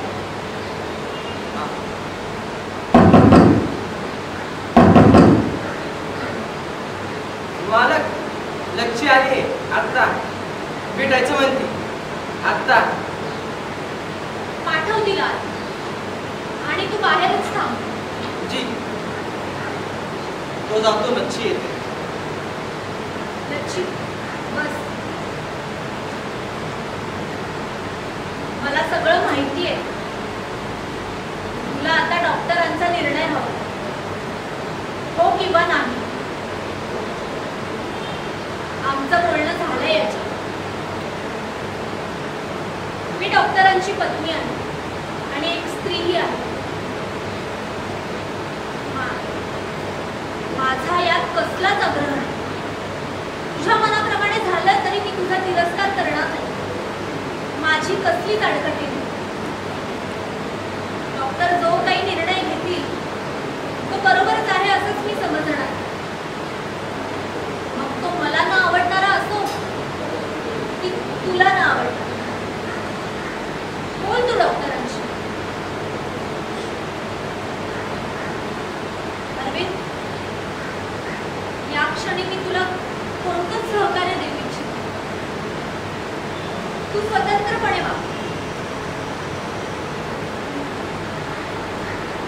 मला तुझ्याबद्दल अतिशय आपुलकी वाटते, प्रेमही वाटतं, सहानुभूती वाटते आणि शिवाय तू सुंदर आहेस. पण खूप विचार केला ग. आणि मुळात ही अशी विचारानं ठरवून होणारी गोष्टच नाहीये ग. हे बघ, तुझ्या भावनांचा मला कुठलाही अनादर करायचा नाहीये, पण खरंच माझ्या वागण्याच्या पद्धतीने बसूच शकत नाही ग. या बाबतीत आपण जरा होकार द्यावा अशा विचारानं मनाला ढकलूनही पाहिलं. पण नाही, उत्तर नाहीच येते. नाही जमणार मला.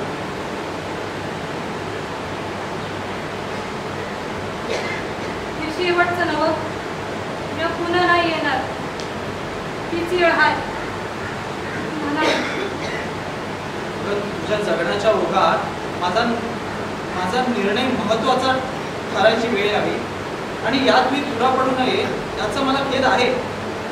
पण इलाज नाहीये माझ्याकडे.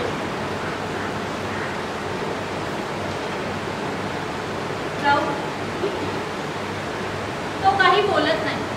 ती क्षणभर त्याच्याकडे पाहते, भुंका दाबते आणि झटकन निघून जाते. काही क्षण अरविंद तसाच हरवल्यासारखा उभा राहतो. मग बसतो, अंग सोडून दिल्यासारखं, दोन्ही हात अस्ताव्यस्त टाकलेले. इथे हे दृश्य संपले. यानंतरचे दृश्य हे एक प्रकारचे स्वप्न दृश्य आहे. रंगीबेरंगी प्रकाश, संथ संगीत, पांढरी गुबगुबीत झालर असलेल्या पोशाखात लच्छी येते.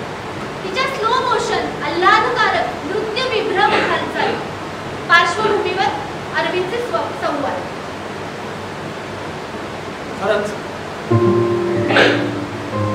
एक वेडी मुलगी असते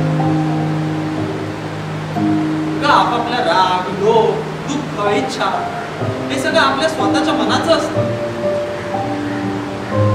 त्याचे प्रश्न सोडवण्यासाठी दुसऱ्या कुणीही कुणी कुणी कसं कसं वागावं हे आपल्याला कसं ठरवता येईल? असं असलं ना तर एकाच माणसाला एकाच वेळी 1000 प्रकारे वागता यावं लागेल ना. कारण एकाच बाबतीत किंवा एकाच वेळी अनेक लोक त्याच्याकडून वागण्याच्या वेगवेगळ्या अपेक्षा करतील. आणि असं कसं चालेल? मी कसं वागावं हा प्रश्न मला पडू नये म्हणून तुम्ही सगळ्यांनी अमुक अमुक प्रकारे वागूच नका असं मला म्हणता येणार नाही ना. आपण चुकीच्या पद्धतीनं आपल्या प्रश्नांकडे पाहिलं म्हणून आपल्याला काहीच सापडलं नाही आणि काही कळलंही नाही. आणि बरोबर पद्धत तर आपल्याला माहितीच नाहीये. हे सगळं काही तुला समजावून देणं शक्य नव्हतं ग. तुझ्या रांगड्या रोखोक घाटलेल्या या शब्दांचा स्पर्शही होऊ शकला नसता. तू एक स्वतःला न झेपणारं असं एक चक्रीवादळ झालीस.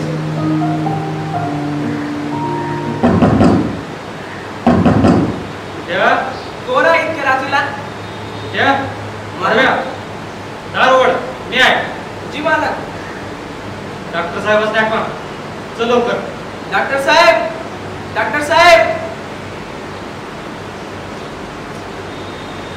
वाईट झालं कळलं आणि लगेच जाऊन बघतो काय नगं होतं ते झालंय. काय वाईट वाटलं आता मलाच हे कळलं ना का या वक्ताला मी तुम्हाला सांगायला जाता जाता सांगावं वाटलं म्हणून आलो. काय झालं? लज्जीनं आत्महत्या केली. सांगावं आल्यावर लगेच होती. म्हणजे किती वेळ झाला? काय जास्त वेळ नाही झाला. झाडाला टांगून घेतलं ते लय मंगळाचं. इकडं आरती म्हणून आता ते काय बोलू नका. ते थांबे बघ तू नका जाऊस तिकडे. लच्चीची आई फायदा रडते ते. ती म्हणते की लच्चीला या इट्याशी लगेच नगं होतं म्हणून ती मी आणि जो कातडा चाललाय तिकडे बघायला. विठू थांबलेला. मग तो दवाखान्याच्या दाराकडे जातो. उभा राहतो. वळतो. खचत खचत बसतो. दोन्ही गुडघ्यात तोंड खुपसून बसतो. मग हळूहळू मुंडके देत राहतो. आता या बिचाऱ्याला कल्पना तरी असेल का सांगा बरं. लगीन 2 दिवसावर आल्या आणि हे असं झालं. काय वाईट होतं का? मला तर अगदी योग्य जोडा दिसत होता आणि हे असं झालं. तिच्या टकोऱ्यात काय होतं हे कसं कळावं येऊ? की माणसं साधी लई येडी आहे. सिद्ध मला सांगावं का की बाबा ह्यो आम्हाला नग अहो दुसरा नवरा दिला असता बघून आणि इट्याला मी दुसरी नवरी दिली असती. पण हे काय वाईट होतं म्हणतो मी.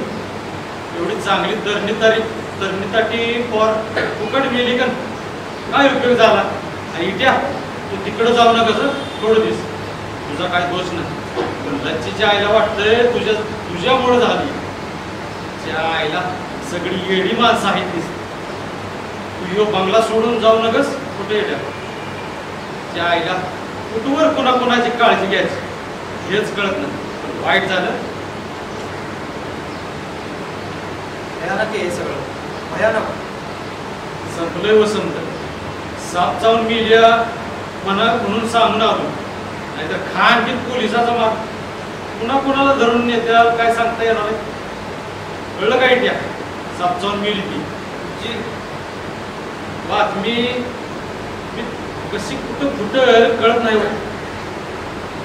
आईला गाढवाशी सांभाळायचं म्हणजे लई त्रास आहे. पण माणसं आपली म्हणतो ना आम्ही म्हणून करावं लागतं. समज लगेच उरकून घ्या म्हणून सांगितलं. असू द्या जाऊ द्या. हे असं आमचं इथलं अडाणी झाडबड जीवन आहे. तुम्हाला उगेच त्रास तर आमच्यासाठी सहन करा. माफी माग. गरीब माणसं आहेत. पण तुमचा काही प्रश्न नाही. पडावं मी जातो. जातात. सुमित्रा वळते. अरविंदकडे पाहते. अरविंद नजर फिरवतो. विठू तसाच बसलेला. ती विठूकडे जाते. खाली बसते. त्याच्या पाठीवरून हात फिरवते. त्यामुळे त्याला अधिकच रडू येतो. बोल माझं काही चुकले काही? आपण तिला समजा समजावून सांगितलं होतं. हा तिला अगदी योग्य आहे हेही सांगितलं होतं. आपल्या परीने आपण खूप प्रयत्न केला रे. तिला हे रद्द करून विठूला दुःख द्यायचं नव्हतं, पण ती गोंधळलेली होती. आपण तिचं मत कुठे बोलू नये असं ती सारखं सांगत होती. आणि ती विठूशी लग्न करणारच नाही असं काही वाटत नव्हतं तिच्या बोलण्यावरून. काय होतं तिच्या मनात कोण जाणे, पण असं करायला नको हवं होतं तिने. म्हणजे तुम्ही इथे दृश्य संपते, पुढील दृश्य सुरू होते तेव्हा सकाळ होते. समोर बसले. विठू जी, तुझी कॉफी घेऊन जा आणि बस दवाखान्यात. जी. काल तू ते काय बोललीस सगळं? लच्छीला विठूशी लग्न करायचं नव्हतं, ते खरं असल्यासारखं बोलत होतीस. आता सुभानराव एकदा असं म्हणणार, हे झाल्यावर तेच खरं ठरणार ना. मग ती आपल्याकडे कशाला येत होती याचं काहीतरी मोडकं तोडकं का असेना स्पष्टीकरण विठूच्या कानावर जायला नको.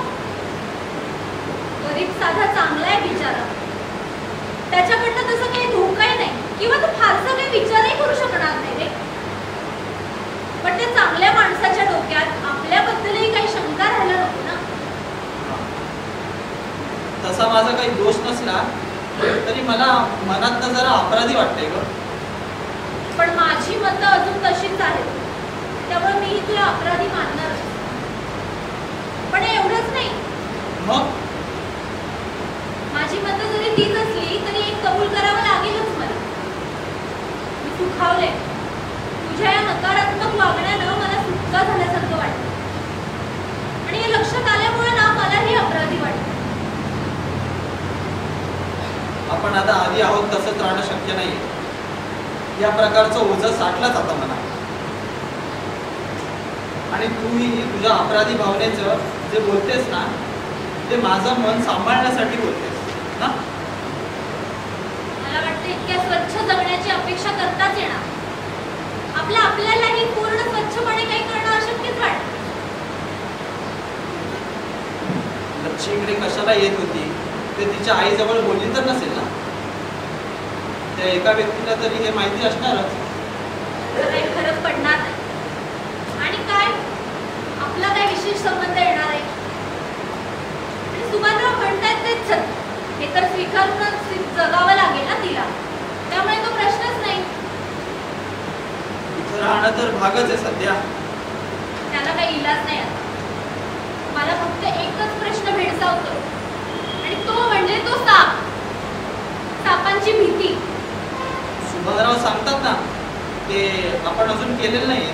वेखंड जाळूया करून त्याने घरात साप नाही येणार.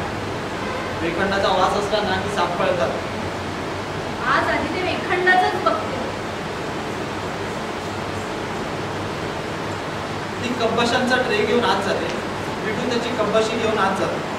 अरविंद बसून पडदा पडत जातात. समाप्त.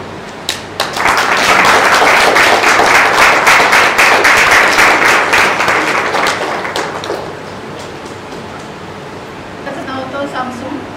लेखक होते चंद्र देशपांडे. आज त्यांचा वाढदिवसही आहे आणि आपण हे सादरीकरण आज त्यांच्या वाढदिवसाला केलेलं आहे. मी या नाटकाची दिग्दर्शिका आहे, अभिवाचनाची स्मिता पोर्तुगीज. नाटकाबद्दल थोडंसं सांगा, कारण नाटक सोपं नाही आहे. चंद्र देशपांडेचं लिखाण हे कठीण असतं समजून घ्यायला, मुळात कलावंताला समजून घ्यायला आणि प्रेक्षकाला सुद्धा. या नाटकात असं आहे की डॉक्टर जोडपं जे आहे ते त्या गावात आलेलं असतं. ते गाव म्हणजे अगदी खेडं असतं. तिकडे जमीनदार जे असतात तेच तिकडे देव म्हणून मानले जातात. तिकडे एक प्रथा असते की तिकडे जे लग्न ज्यांची होतात ती तिकडेच केलेली असतात, जुळवलेली असतात. तिकडची मुलगी जी नवी नवरी असते ती प्रथेप्रमाणे त्यांच्याकडे जाते पहिल्याला. आणि ही प्रथा जी आहे ही नवीन आलेल्या जोडप्याला ते रुचत नसतं. त्या जमीनदारांकडे एक सदा नावाचा माणूस असतो. तो कामगार तिकडेच राहणारा असतो. त्याला एकदा बरं नसतं पण त्यांना वाटतं ते खोटं आहे आणि ते त्याला तसंच बोलावतात. त्याच्याकडनं दुप्पट त्यांची माणसं काम करून घेतात आणि तो मरतो. त्या सदाची ही मुलगी असते लक्ष्मी आणि तिला विरोध करायचा असतो. तिला काही प्रथेच्या बाहेर जायचं नसतं, पण तिला बापाच्या मारेकऱ्याशी आपण संग करायचा हे तिला पटत नसतं. म्हणून ती डॉक्टरला सांगते, पण त्यालाही हे रुचत नाही आणि त्याच्यानंतर मग ती जीव देते. तिथे साप सापडतात हे रूपकात्मक मला असं वाटलं. त्यामुळे हा जो आहे सुभानराव, जो जमीनदार आहे, जो ज्याला देव मानतात, तो त्या गावाला बेटोळ करून बसल्यासारखा वाटतो. कधी कधी साप हा तिकडे रक्षणही करतो, पण कधी कधी साप हा भयानकही असतो. हे दोन्ही रूप जे असतात तर हे रूपकात्मक मला असं वाटतं.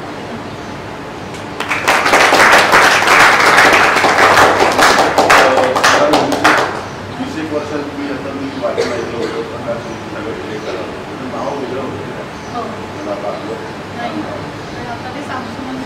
तेव्हा नाव व्यावसायिक नाव होतं. सामसून नाटकाला व्यावसायिकमध्ये आपलं प्रेक्षक पण सामसून तर आता आपण चंद्राला सगळ्यांनी हॅपी बर्थडे विश करूया. हां, पात्र परिचय द्या. मी सुनेत्रा होती, वृषाली पाटील.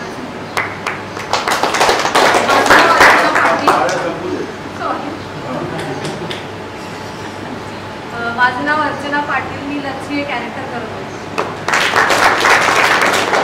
माझं नाव नीना चिटणीस, मी अरविंद हे कॅरेक्टर करतो. मी ध्रुव पगारे, मी विठू हे कॅरेक्टर करतो. मी सतीश देवकुळे, सुभानराव हे माझं पात्र. हे मुंबईत राहत नाही, सांगली कुठे? हां, मी सांगलीहून आलो येतो.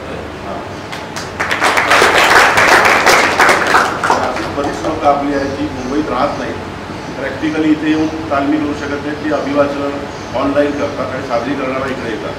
जो उद्याच्या नाटकात पण वैशाली कांबळे नावाच्या आहेत, त्या कोल्हापूरला असतात. त्या शनिवारी आपल्या इकडे बॅचला यायच्या, कोल्हापूरवरून यायच्या, शनिवारी रात्री तिकडे राहायच्या. त्यांनी रेग्युलर आपलं वर्कशॉप केलं आहे. आणि अशी बरीच लोक आहेत. सुरतवरून एक डॉक्टर यायचे 70 वर्षांचे, तो शनिवारी दोन मोठी बॅग घेऊन परत जायचे, परत यायचे. बरीच लोक येतात अशी. तुमच्या काही त्यावेळी हलवलं का हलवलं. बरं, आपण सगळ्यांनी तर इकडे चंद्र देशपांडेला नमस्कार. चंद्र सर, तुमचं नाटक अभिवाचन झालं आणि तुम्हाला मी विश करतो. सगळ्यांनी happy birthday to Chandra sir म्हणायचा. त्यांनी आपण पोस्ट पण शेअर केले. सर, चंद्रा सर, आज तुमचा वाढदिवस आहे आणि तुमच्या नाटकाचं आज अभिवाचन झालेलं आहे. तुमच्या वाढदिवसाला आमच्याकडून खूप खूप खूप शुभेच्छा. Happy birthday.